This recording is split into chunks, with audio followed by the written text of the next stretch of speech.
সাথে দেখা করতে আসেন সর্বভারতীয় তৃণমূল কংগ্রেসের সাধারণ সম্পাদক অভিষেক বন্দ্যোপাধ্যায়। দুদিন আগে এসআইআর আতঙ্কে আত্মঘাতী হয়েছিলেন আগরপাড়া ৪ নম্বর মহাজাতি নগরের প্রদীপ কর। এমনই অভিযোগ পরিবার সহ তৃণমূল নেতৃত্বের।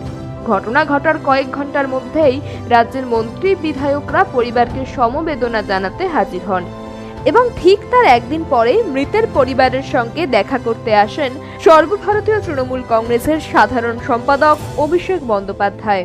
পরিবারকে সমবেদনা জানানোর পাশাপাশি সংবাদ মাধ্যমের কাছে কড়া ভাষায় আক্রমণ করলেন নির্বাচন কমিশন সহ বিজেপিকে। এখন থেকে অভিষেক বন্দ্যোপাধ্যায় দলীয় কর্মী সমর্থকদের প্রতিবাদী মিছিল করার নির্দেশ দেন। সারা বাংলার একটাই স্বর, জাস্টিস ফর প্রদীপ কর। অভিষেক বন্দ্যোপাধ্যায় নিজে এই স্লোগান ঠিক করে দেন। আর আজ এই স্লোগানকে সামনে রেখেই প্রতিবাদী মিছিলে নেতৃত্ব দিলেন সাংসদ পার্থ ভৌমিক সহ বিধায়ক নির্মল ঘোষ। এবং তার সুইসাইড নোট যে পাওয়া গেছে তাতে লিখেছে আমার মৃত্যুর জন্য এসআরআই দায়ী।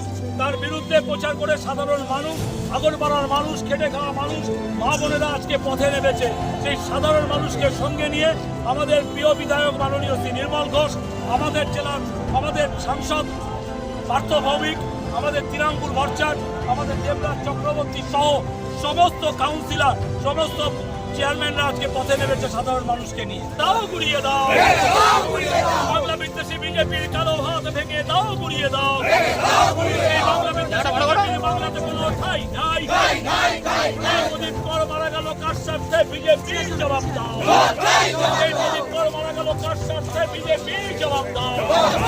এই প্রদীপ কর মারা গেল কার স্বার্থে? বিজেপির জবাব দাও। এই সারা বাংলায় একটাই স্বর, সারা বাংলায় একটাই স্বর, সারা বাংলায় একটাই স্বর। পাশাপাশি এই প্রতিবাদী মিছিলে শতাধিক কর্মী সমর্থকেরা সামিল হন।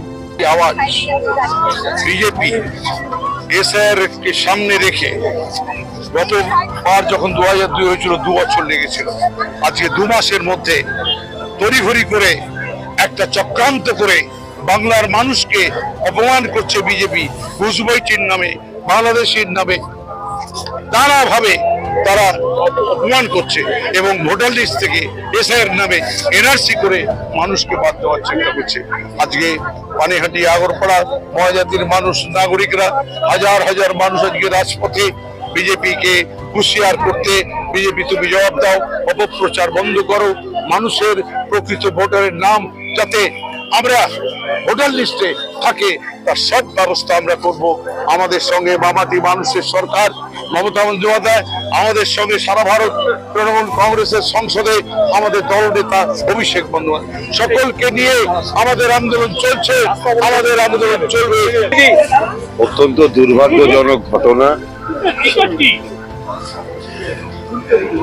প্রদীপ করের পরিবারের উপরে ঘটে গেছে। প্রদীপ কর মারা গেছে, স্বাভাবিকভাবেই তার পরিবার মানসিকভাবে বিপর্যস্ত।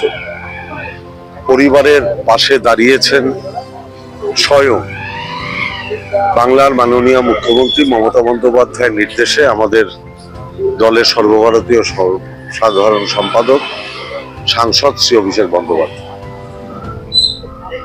এবং গতকালই তিনি এলাকার মানুষকে আবেদন করেছিলেন যে আপনারা স্থানীয়ভাবে এর প্রতিবাদ করুন। আপনি দেখতেই পাচ্ছেন আজকে স্থানীয়ভাবে লোকেরা তারা একটা প্রতিবাদ কর্মসূচি নিয়েছে। যেহেতু গতকাল আমরা এসেছিলাম, তারাও আমাদের আবেদন করেছিলেন তাদের এই প্রতিবাদে সামিল হওয়ার জন্য। আমিও এসেছি তাদের সাধারণ মানুষের এই প্রতিবাদে সামিল হওয়ার জন্য, প্রদীপ করের পরিবারের পাশে থাকার। ব্যুরো রিপোর্ট, সময় বার্তা ডিজিটাল।